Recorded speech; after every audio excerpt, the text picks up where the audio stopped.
How are y'all doing? This week, our topic is going to be, because of Valentine's Day, do soulmates exist? First off, I'm with Ashton Treadaway, Josiah Pinachero, and then my fiance, Victoria Furman. She's just a guest star this week because of Valentine's Day. And Ashton's fiance, or will be fiance, his girlfriend. No, I'm kidding. They already know. It's fine. But she's not here, so he actually has her stance on the subject also that he's going to go over later. Yeah, we've had this discussion between ourselves, so I can differ side of the story too. Yeah. So we're going to go over that. But if you enjoy our discussions, our topics, go ahead and subscribe to the YouTube channel. You can listen to it on iTunes. We also have a Patreon where you can go and donate, give anything that you want just to help us out. It's going to help us make more videos and we can spend more time doing this if you enjoy it. But besides that, I guess we're just going to go ahead and start on the topic, which is, do soulmates exist? I'm going to start off and say no. What do you think? Directly, I would say no, but Okay. No. It's no for me. All right, and that's one reason why I did want my girlfriend Caitlin to be here, because she believes wholeheartedly yes. So I guess we'll just discuss the reasons why we believe what we do, and then also give the other side of beliefs on why it could possibly exist and what other people view their reasons for believing in a soulmate. Yeah, and it's just different thoughts, hypotheses, so you can take it how you want. It's just our opinions, which I guess matter or don't. It's whatever you decide. So I say no, soulmates don't exist. Just because, and I like to relate everything biblically because we all grew up in church and so on, but I don't really see that anywhere.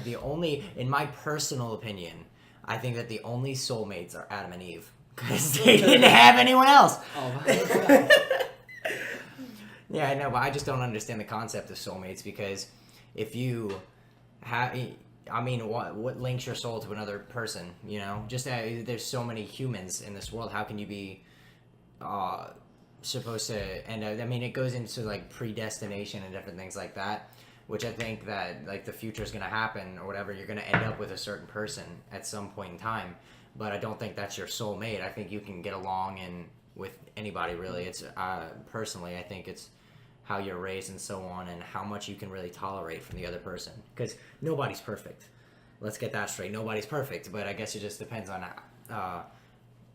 how much you like them, how close y'all are, and like I said, how much you can tolerate them, because everybody has their problems. And I think before we go too far into the video, we should clarify on what our definition of a soulmate is. Like when we refer to a soulmate, we believe it's a belief that God has one particular person that He's created specifically for each person that He finds a way to bring together, and that one person is your soulmate and is the one person that you're supposed to be with, and that you could potentially be with that person or not, but even if you're not going to be as happy as you could be with that one person that God has designed for you. And that's what a lot of people believe, is that there's literally one other person out there for you that God wants you to be with, and that He will guide you to that person. But I think generally our beliefs are that God can lead you to people that He wants you to be with, or that you will be happy with, and that you can grow with and will help each other to make a good family and to keep Him first, and to not harm each other's walks and just be a good partner in life. But that there's not necessarily only one person that He's designed for each person, that there's other potential matches, and He guides you to certain ones. Hey, it's not like if you don't choose that one, you're just going to be single for the rest of your life. Let's be honest. Because everybody has free will. I mean, I like consistency, right? So, like, for that to be consistent, you can't have only one person that you're stuck. I mean, you're dating them, you're married, whatever, and then 10 years go by and they die. Do you just never remarry? Like, I mean, this is one, you know what I'm saying? Like, you never look again. Is there no other person that's good for you? And that's another question or a thing that pops up for me, at least. This is one topic that I did talk to Caitlin about, was because she's adamantly pro Yeah, soulmate. there you go. You get it out. Get it out. She's pro soulmate. So, and then I brought that up. Like, what if you marry your soulmate and then they die at the age of 25? Are you just never going to be as happy again for the rest of your life? Or can God lead you to someone else and you can be at least almost equally as happy with another? Or even happier. You don't know. Or even happier. Yeah. So, what do you think, Si? Yeah, I don't believe in soulmates. I do believe God definitely does have somebody he wants you to get with. I do, like, he wants you to spend the rest of your life with. I do believe God has a plan, but I do believe, like he said, you have the free will not to choose it and to possibly make mistakes, and God will almost adjust his plan on the flies for you too, though. Like, even though you might make a mistake and he had this plan set up for you in his life, he'll find a way to turn around and make it better for you in the end. Mm. But I do not believe totally in soulmates, though. Sorry. I don't. Because it's just, to me, like, a lot of people can get along with a lot of different people. Yeah. You could be happy with a lot of different Like I people said, in a lot like- of different ways. And I know you said it before as what can you tolerate? Like, because you're going to have to tolerate something with whoever you're with. Because we're not Yeah. perfect. We all have our problems, our habits, our tendencies, our little idiosyncrasies, however you want to say it. But like, Wait, use a big word. A big word. Oh, shoot. Words. Oh my god! No. But you know what I'm saying? Like your little kinks, like your little things that Yes. you do. Yeah, everybody's got them. It's really what you are willing to tolerate at the end of the day, you know. Mm-hmm. But no, what do you think, Tori? Being our special guest and all, look at you. I mean, I agree with everything that was said. I think that if it doesn't work out with the first person, then God's just going to send you another, and it's up to you. In a lot of ways, it's up to you who you want to make it work with, as long as they're on board. Like, you can go through a lot of things with a person and still make it work. It just depends on how on board you both are. So, if it doesn't work out with the first one, you can make it work with someone else. So I don't believe, if it doesn't work out with a specific soulmate, then you're just forever alone. You can make it work with whoever you want to. So. We make it work. You're my soulmate. Okay. We just get along really well. One big argument that I had against the belief of a soulmate, and that there's one person designed for each other person, is due to free will, that you can mess that up so easily. Exactly. Say hypothetically, if soulmates did exist, and say that I was supposed to marry this one person way over here, and that's who God designed for me. Mm-hmm. I was designed for her, and one of us in that situation goes against God's plan, because if we both follow God's plan to the T for our entire lives, we would end up together. But one of us makes a mistake, winds up getting with someone else, and gets married, and then now they're in a marriage contract, and they're set up with that because one of them made a mistake, and the other one has followed God's plan to a T. Even though he's done everything he was supposed to, his one soulmate made one mistake, and now they can't be together. And he just drops off the cliff. His story's over. So I think God has people that he has designed to get along with each other, and that he leads us to each other, because he knows people that we can make it work with, and that we will be happy together. And he tries to bring that to us if we follow his will, but that we can make our own decisions because of free will, and we can follow our own paths if we choose to. If we follow his path, obviously we would then wind up with someone that's better for us, and that's hopefully who he wants for us in the end. But either side can make a mistake along the way. So And it's also more about, like what Tori was saying, with choice, is that whoever God does send to you, and that if you can make it work, it's a choice to continue to make it work. yeah. Can I add to that real quick? Yeah. A lot of people will go about their lives, and whenever something bad happens or even something good happens, they'll just say something like, all in God's plan. But we make a choice every day if we want to follow God's plan or not, because there is an alternative, and it's your plan. And if you're not following like God's specific will, then you can lead yourself wherever you want. It's not going to be. But like, you shouldn't. It's not the best choice for you. You shouldn't. Yeah, I'm getting to that. Now you don't know where you're going to take yourself, so it's better to trust in God. But I mean, it goes back to the soulmate conversation. If there is, even if there is a soulmate, you're not going to find it by going about your own plan, you know? So, anyway. What is your girlfriend's soon-to-be fiance? Air quotes. What is your lady's? What was her side of the argument?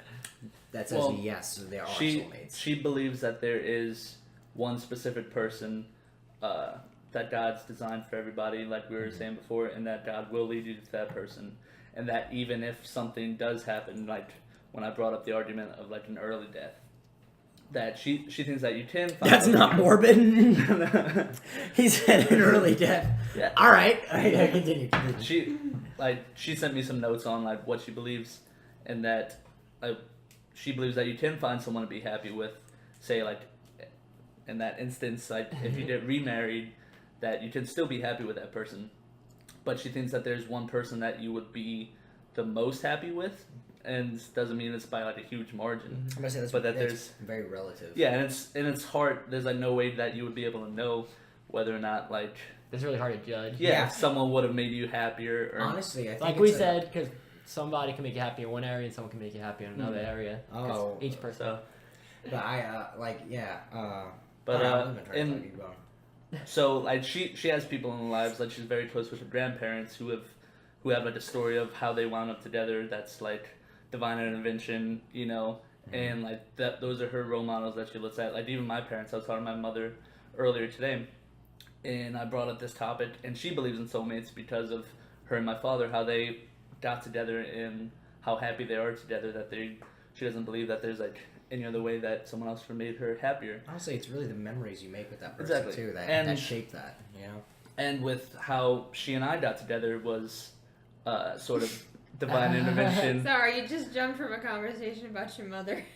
Yeah. There we go for a minute. How my girlfriend and I Not his mother in him. Let's get that straight right away. Anyway. That's good. So she hadn't been in a lot of relationships or any really before me because she was waiting for that soulmate. And now that she and I are together, she still has that belief, and she believes that I'm her soulmate and that she is mine. Just to prove a point, break up with her, right? I'm just joking. I'm joking. Not gonna happen. Yeah, he would never. And I'm just and joking. I believe that because God has obviously led us together, and that like before getting too far into relationships, obviously you should pray about it and make sure that it's God's will, and that like I know 100% that it is. Yeah. So like I'm tempted, like she's almost convinced me that soulmates do exist, but it's not necessarily just one person that is designed, but it's someone that God brings to you that is maybe not the only one, but is one of the very few that can make you as happy as you possibly could be. But I don't believe that not believing in a soulmate makes what we have any less special. Yeah.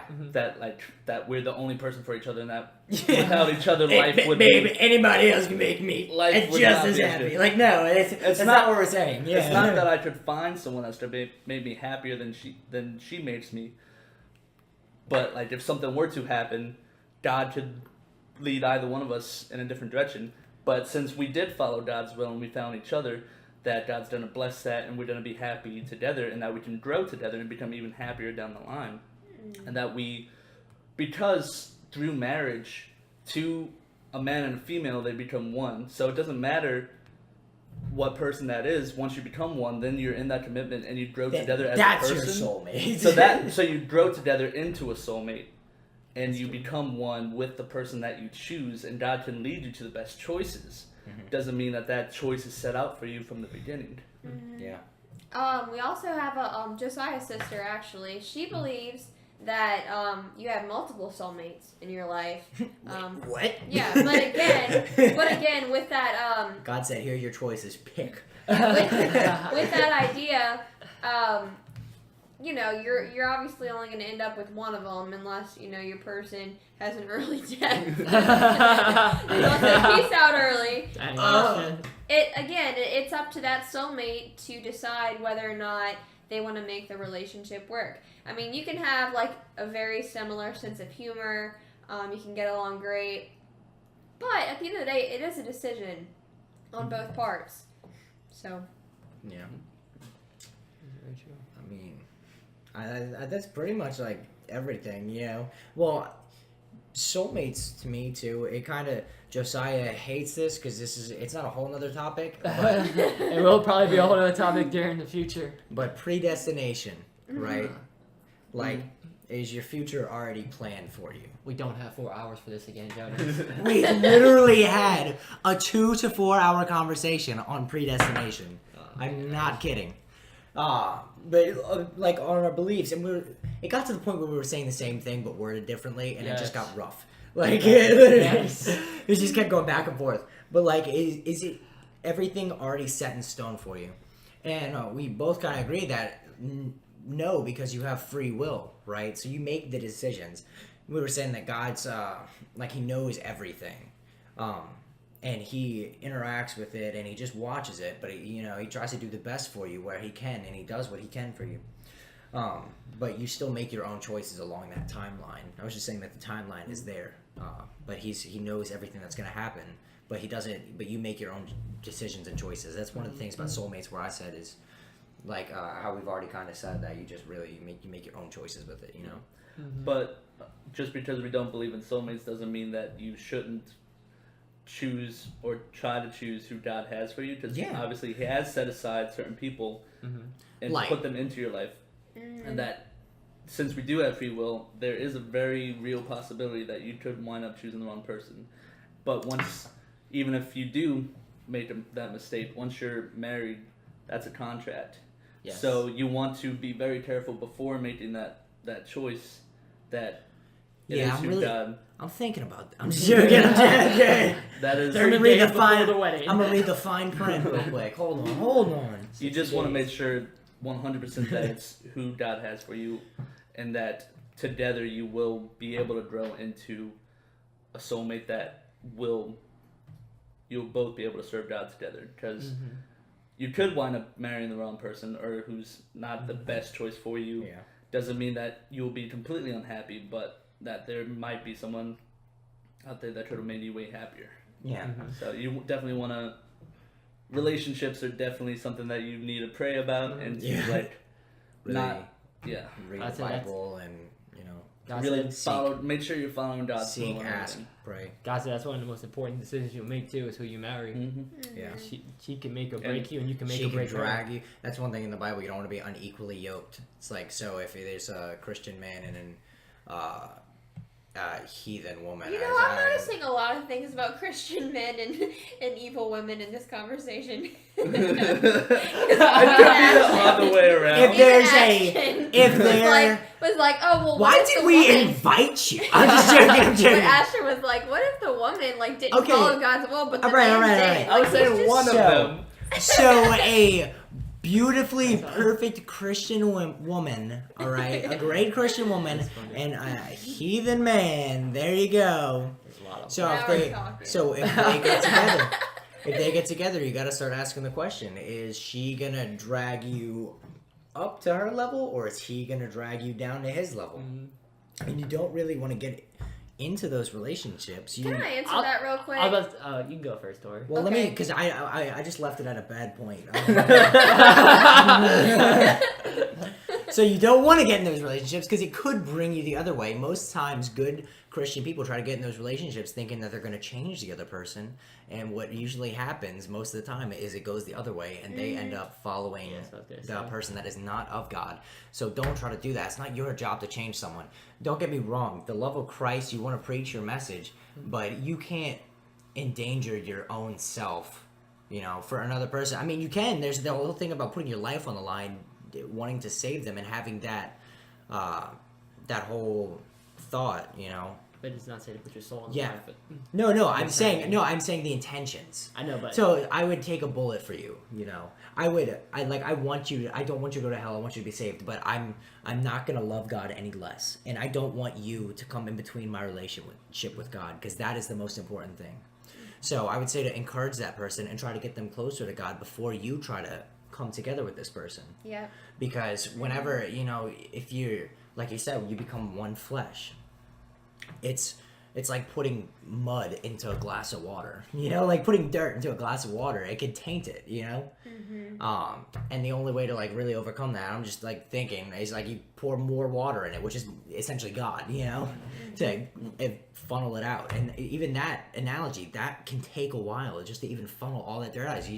They have to really have the will to be on their own and have that relationship with God first before you come into something together. You know? Right, and even if you did try to make it work, like, you know, say for instance there's a Christian guy or a Christian girl who got with someone who just wasn't on the same level with them, and maybe, you know, the best thing happened and they came to God. That doesn't happen very often, because usually whenever you say you're going to date someone, that pretty much tells them that where they're at is good enough for you. So they don't really want to, you know, grow anymore after that point. But say they did. What happens when y'all break up? Their entire relationship with God, in that case, is usually founded on the fact that their boyfriend or girlfriend was a Christian. Yeah, that's very true. And so that hold that they have to God is really with that other person. As soon as they're gone, they're not trying to please that other person anymore. That's the problem, is that they really weren't trying to please God. They're They're trying the to please the wrong person. intentions. They don't try to please. They don't do it for themselves. They don't try to please God. Like, say, me in a relationship with another, or just say like a Christian man who was already just trying to serve God as much as he could, and then all of a sudden a woman that's not a Christian, I'm sorry, I'll say it the other way. So a woman that's a Christian, I'm just relating it to myself, okay? And so like the man that's not a Christian, whatever, and he's gonna want to do bad stuff because he's not a Christian, he doesn't care about it. And she is a Christian, but he doesn't have those strong core beliefs. He's gonna try to, oh, like, I want to do this, let's go hang out alone, let's go, you know, and try to drag you down. And eventually you want to satisfy their needs. And if their needs are bad, you know, you're gonna end up losing your way, because you'll start focusing more on them and, oh, what can I do to please them, and I want to be with them. And, you know, if they're looking for something that's not of God, it's just gonna drag you down. You know. Yeah. It's rough. It's a little rough. But yeah, you should seek God on your own first before you get into a relationship like that. And there's no sense in not encouraging them, you know. But then again, the same way, they could still just be trying to please you. You just have to watch out for that. You know. It's really about you and God. I love you, God! But yeah. All right. So, I mean, I guess that's everything on the topic. Do soulmates exist? I say Decided no. we decided We've no. decided no. That's not to say, you know. No, yes, maybe so. So I want to add this in too real quick. Is like, if you're the person that God has for you, right? God always wants the best for you. So, like we said, pray, read, fast, try to seek out if that person that you're trying to get with has the right intentions. Are they truly the person that God wants for you? So, like me and Tori, for instance, I don't think I could. I've met another person, or I really will, that is the same. I mean, I like as equal to me as Tori is, right? Like this wants the same things. And so even though we have our quirks and different things like that, the most I've like the longer I've been with her, the more I've been able to enjoy them and, you know, see their uniqueness and like them, you know. And it's not really so much tolerance anymore, because that love overtakes it. And it's because like you try to keep God as a foundation, because we were both Christians before that we got together, really. But when you start like that, instead of that unequally yoked, and you come together, it's even strong. As long as you both keep those firm foundations and core beliefs, you strengthen each other instead of this war, this tug of war, trying to pull each other. You know? And I can have testimony to the same thing, being in a relationship with someone who is equally yoked like I am now. Like, you're not gonna find anything that's gonna make you happier. It's the fact that they're aligned Yeah, with what you want. it's the fact you know? that like we have those core beliefs, and that we put God first in what we do, and that because of that, our goals and what we want from life line up because they line up with God's will. Yeah. So that in itself just makes it so much better, and that like even like the little things, since God will bring you together with someone that's gonna make you happy on every level and that you click with on every level. I just are you done? I'm sorry. Yeah. Are you done? Well, because you like inhale like you're about to say something else. I just heard this the other day too, and I don't think I'm gonna say it quite the same way the person said it, but about like connecting with them on all levels. Whenever you get married to someone, you become one physically, mentally, and actually people don't really think about this much, but also spiritually. Because whenever two people get married, part of the purpose is so that the two become stronger in God. Now, if you marry somebody who's not on the same level with you spiritually, you're missing a whole aspect of what marriage should be. So you're just not going to have the same fulfillment because you're not meeting all those three connections there, if that makes sense. And I have one interjection real quick about, just to Big go word. about how important marriage really is, because like we said, to elaborate on like how being married you become one, because in Genesis obviously it says that we humans are made in God's image and likeness. But when he first created that, and the first being that was in his image and his likeness was Adam before Eve. And it's not that like, oh, men are more like God than women, because Eve came out of Adam. So the first being Adam before Eve was Adam and Eve, because there was all of God in one being, and it wasn't until that being was separated into two that there was man and woman. At first it was only Adam. So since it has been separated, humans aren't the complete image of God until man and woman become one again, and that Adam and Eve are rejoined Marriage be more is like God. Marriage is a much deeper thing, deeper principle. Than what most people give it credit for. Yeah, than most people give it credit for. I mean, the Bible even talks about the whole we're the bride of Christ. It's a whole marriage and a relationship. God Himself is a I heard this on a CD recently. God Himself is a relationship. Father, Son, and Holy Spirit. And I don't know if y'all wanted to add anything else, but if not, then this is probably going to be what I'm going to leave it at. Or the last thing I say is that listening to the CD, this other guy pointed out that it's all selflessness. So the problem is, like humans, we become selfish, and it's like this tug of war, this I don't know if disjunctive is the best word to say, but it's like it's not cohesive. It doesn't work together. But so yeah. Here he goes with the big words. So why are you gonna roast me? I try to use the best words to describe it. But so God, He's a Trinity. He's Father, Son, Holy Spirit. And the thing about them is that they try to uplift each other. They glorify each other. God glorifies the Son glorifies the Father, and then the same thing with the Holy Spirit. They all are selfless, and they work with each other, and they praise each other, and they help each other. None of them try to seek any glories from each other. The Son sacrificed Himself, and the Father, it just goes hand in hand. It's a circle of always giving. In the same way, like with relationships, because God is a relationship, essentially, is one being.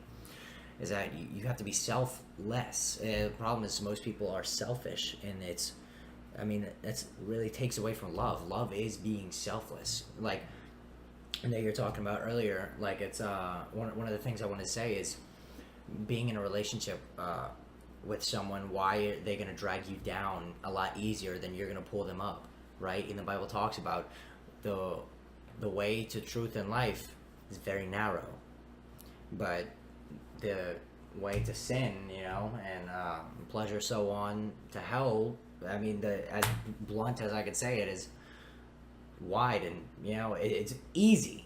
That's an easier way I can say it. It's easy.